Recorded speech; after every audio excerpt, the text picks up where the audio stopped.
Hello all இன்றைக்கி அதரோட lunch menu பார்த்தீங்கன்னா வெண்டைக்காய் புளிக்குழம்பு காலிஃப்ளவர் சில்லி. நான் வந்துட்டு வெண்டைக்காய் பொரியல் வைக்கலான்னு வாங்கிட்டு வந்தேன். சரி பில்டப் ஏதாவது பண்ணலாம் அப்படின்னு சொல்லிட்டு ஒரு குழம்பு ட்ரை பண்ணிகிட்ருக்கேன். என்ன பண்ண போகிறேன்னு எனக்கே தெரியல எக்ஸாக்ட்லி.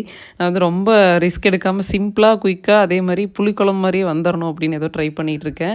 ஆனால் உண்மையாக சொல்கிறேன், டேஸ்ட்டு செம்மையாக வந்தது. கண்டிப்பாக ட்ரை பண்ணி பாருங்கள். சம்டைம் இல்லை நிறைய வாட்டி என்ன பண்ணுவேன்னா, என்ன பண்ண போகிறேன்னு எனக்கே தெரியாது. பட் எண்டில் ஏதாவது ஒன்று பண்ணி வச்சுருப்பேன். டேஸ்ட் எப்படியாவது வந்துடும். அதான் நம்ம என்ன மாதிரியே உலகத்தில் யாராவது இருந்தீங்கன்னா கண்டிப்பாக கீழே கமெண்ட் பண்ணுங்கள். 3 to 10 இயர்க்கான கோஆர்ட் செட் தான் நம்ம பார்த்துட்ருக்கோம். இது வந்து ஒரு யூனிசெக்ஸ் ப்ராடக்ட். யார் வேணாலும் எடுத்துக்கலாம். Boys and girls both babies. இந்த ப்ராடக்ட் உங்களுக்கு பிடிச்சிருக்குன்னா அதர்வா கிட்ஸ் வேரில் ஃபாலோ பண்ணிக்கோங்க. All over India free shipping ஆஃபரில் கொடுத்துட்ருக்கேன். வாட்ஸ்அப் நம்பர் கீழே டிஸ்கிரிப்ஷனில் குயிக்காக உங்கள் ஆர்டரை ப்ளேஸ் பண்ணிக்கலாம். ஸோ அதர்வாக்கு தான் ஜூஸ் போட்டுட்ருக்கேன். வெல்கம் ட்ரிங்க் வேணுமாமா, அதுவும் பார்த்துக்கோங்க. ஒரு எக்ஸாம் எழுதுறதுக்கு எவ்வளோ பில்டப்பாக இருக்குது. அவனுக்கு தெரியாமல் எப்போவாது இந்த மாதிரி குடிச்சிட்ருப்பேன், பார்த்துட்டான். ஸோ ஈவினிங் ஸ்நாக்ஸ் பார்த்தீங்கன்னா காலிஃப்ளவர் சில்லி, அதுக்கப்புறம் ஆப்பிள் மில்க் ஷேக். நமக்கு எப்போவுமே ஜோ தாங்க. ஸோ வீடியோ பிடிச்சா ஃபாலோ பண்ணிக்கோங்க. தேங்க்ஸ் ஃபார் வாட்சிங்.